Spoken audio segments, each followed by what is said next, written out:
to the last section, and Laurence, I'm going to ask you this question because I know you have strong opinions about this, but what trial data are you most waiting for? Well, there are many things that we're waiting for.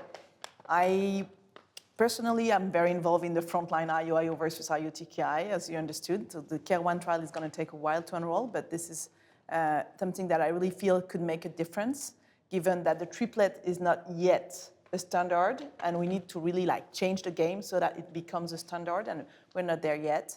I believe that we've made progress for the non-clear cell frontline strategy, and I'm happy that we now have adjuvant in RCC. That is really something that is fantastic, that we have early intervention, and I hope that in the future we can better select those patients for adjuvant strategy, and this is where we're back with CARE-1.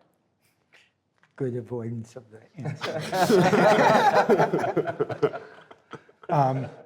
How about you, Alan? What trials are you looking forward to? Well, I already mentioned pedigree, but we're not going to get a readout for a while because the primary endpoint is landmark 3-year overall survival.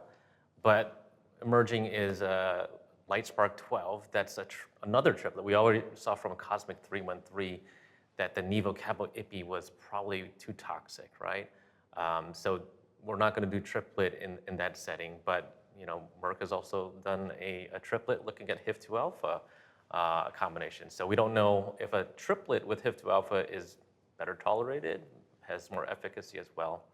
But I think what the future should be moving towards is we need to build upon the IO backbone, right? I don't think we should be doing more in combination with TKI. I think we've hit a plateau there, but we need to raise the tail of the curve from CheckMate 214, whether that's adding LAG-3 or some other IO, T-cell engagers, et cetera. How about you, Mike? Yeah, I mean, I certainly agree with everything that y'all said. I think in RCC, right now there are a lot of combination studies going on, both in the front line and in the treatment refractory setting.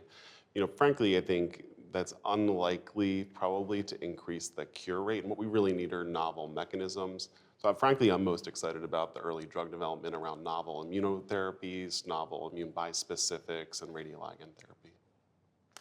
Chandler?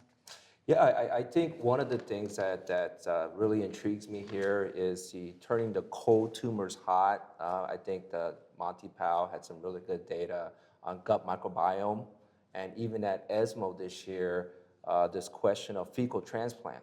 And not necessarily with the colonoscopy, but they actually had an arm that did a pill. And so that makes it much more convenient. So I'm very intrigued by this. The data from the Brazilian group was very promising. And I can see something like this maybe progressing, maybe more mature, and see what the data looks like.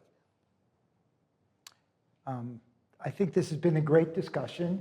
I think we've finished our time. And I really thank you all for your insights. And hopefully everybody appreciated hearing them. Thank you. Thank you. Thank you.